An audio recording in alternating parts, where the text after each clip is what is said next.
Hi, this is Trevor Conquergood, and welcome to this week's RNK Software Club's video for the week. And the topic for this week is going to be how to make a personalized embroidered snowflake, just like this one here. Now, I don't know if you can read my snowflake, but this is the love snowflake, and you can find it right there. See the word love. And what we do is we kind of make a copy and do a reflection, and then copy it around a circle to create it into the cool snowflake pattern. And if you're wondering what I stitched it on, this is the RNK Stitch and Shape product, which I use for a lot of things in my embroidery world. It looks like this. It's quite of a large roll. This is one that I've been using for a while now. And so it's kind of like a felt. You can cut it out and it doesn't fray, but it's fully washable, and it also has a fusible backing on the back side, so you can like fuse it to fabric and stuff like that. But today we're going to use it to make a snowflake. And so what we'll do, if you're ready to get started, let's go ahead and pop over onto my workspace where I've got the Love Snowflake already made. And so why don't we just move that off to the side and create it again. So the first thing I would need to do is use my text tool. And when you use the text tool, I just create horizontal text. So that's the very first one, the T. And you click to get started, and it puts down the words my text.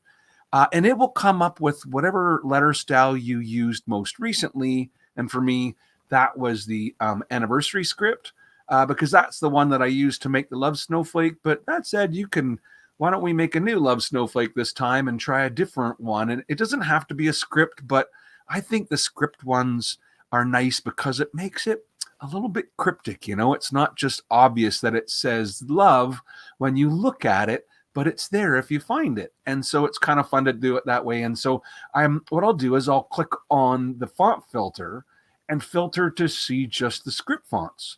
And now I can see all of our different script fonts. And so you could choose any one of these, or like I said, there's no rules. You can make it with any font you want to, but I'll go ahead and choose Symphony this time. So we'll get a similar snowflake, but it'll be totally different. And of course, I'm going to make it say love, but you could use this to make a snowflake with somebody's name. You could make the Trevor snowflake, or, all your kids and grandkids could have snowflakes. And so notice now that I've got the word love made, and oops, I zoomed in too close there. I'm just going to look at the letter spacing, and there's a couple of weird spaces. And so I'm going to use the little blue handles to kind of correct that. And if you don't see immediately blue handles, it probably means that you're in select mode, right? And notice over on the right that select mode is when you could pick up the shape and move it around. You could resize it with a corner handle, or you could stretch it with a side handle. But if you want those little handles that I was using to move the text around, you need to right click and choose edit text. And that gives you the little blue handles. And then you can, like I said, move them around until they seem like everything just lines up perfectly. Then now to make the snowflake. Okay, so once you've got your word love, and I'm just going to click on the select tool, I no longer need to do the sort of editing of the letter spacing.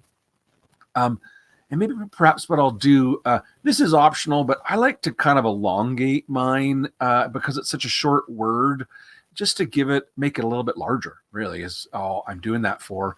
At this point, what I'm going to do is click the copy. See, when you have it selected, there's a little copy symbol here, or you could use copy and paste on the top of your workspace, but essentially you need two, of the same word. And what you do is you use this tool here to flip it, and that will flip it vertically. Like a reflection, right? So if I bring it down, you can see the idea. And so you just kind of line those up to make it literally look like it's a reflection in the water, so to speak. So now we've got, what could be, I guess, one sort of point of our snowflake. And what you do is you select both of those words at the same time. And I just did that by, see, I'm still using the select tool. Just click and drag to select those two. And now that I have those two sort of words selected, I'm going to click on this tool here. This is the circle template tool. And when I use the circle template tool, notice that it immediately takes your selection and copies it around a circle. And so right away, I can see a snowflake, and it's pretty much as easy as that. There's lots of parameters under the circle template that you can use to play with them a little bit. For example, its angles at 0. I'm going to flip it around 180 degrees. And what that's going to do, I'll just click apply, is it puts the L's in the middle and then the E's on the outside. And you could change the size of your snowflake or the scale of the lettering, but essentially you play with the parameters until it looks exactly how you love it, and you say, okay. And so now we've created a whole new love snowflake. But there's one more step that can be helpful, and you'll notice in the first one that I created, let me just zoom in on that, there's an outline. And the outline is how I cut it out, right? Because, some of us are better with scissors than others. And if you don't need an outline and you're good at kind of like cutting things out, fine. But the outline just helps me so that, you know what I'm saying, right? Like here, let me show you the snowflake again.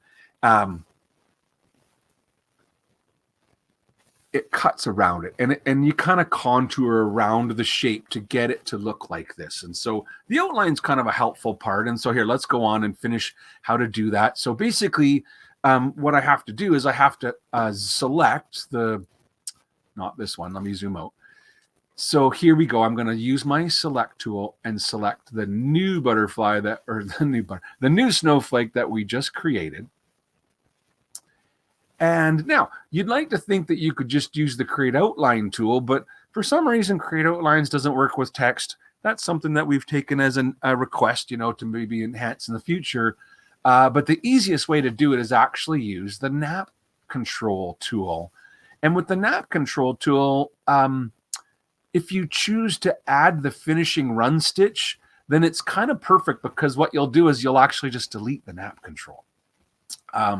So unless you want to sew this on a towel, in which case the nap control would be perfect, you get to decide how far around the words that run stitch is going to be that you're going to cut out. So right now it's set for 0.1 of an inch, but you could make that, for example, 0.2 of an inch or whatever amount that you want to. And when you say, okay, it's going to create the, like you were sewing it on a towel. So it's going to create a mesh background. It's going to put it before the design, so it will sew first. But notice I don't need the actual mesh. I just wanted that outline. And so I looked down my sequence list and here's the piece that's that mesh fill. And I'm just going to go ahead and delete that piece. And so now I'm left with what I need, which is the outline and the lettering. And so essentially now you can save it to a USB stick and stitch that on your embroidery machine. And really it's kind of as easy as that. The only thing left that I could say is, how do you sew on the stitch and shape? So the stitch and shape is quite a durable product, and we don't recommend hooping it. I'll cut a piece of it off of the roll and see how it comes a little bit curved like that. So you're going to want to put it on your ironing board and press it just for a couple seconds. Don't press it for too long. You'll heat up the glue on the backside. But just a couple of seconds with an iron kind of flattens it out. And you want to make sure it's nice and flat. And then you're going to hoop up a piece of tearaway stabilizer and place that white stitch and shape on top. It's not wrong to tape it in the corners and kind of hold it in place. And then you go ahead and sew on it. And when you're finished, you can tear away your tearaway stabilizer, and then you can trim with your scissors to cut it out. And you'll have made a personalized snowflake. And so we hope you enjoy this week's R&K Software Club's video for the week. Until next week, have a great day. Thanks for watching, and bye for now.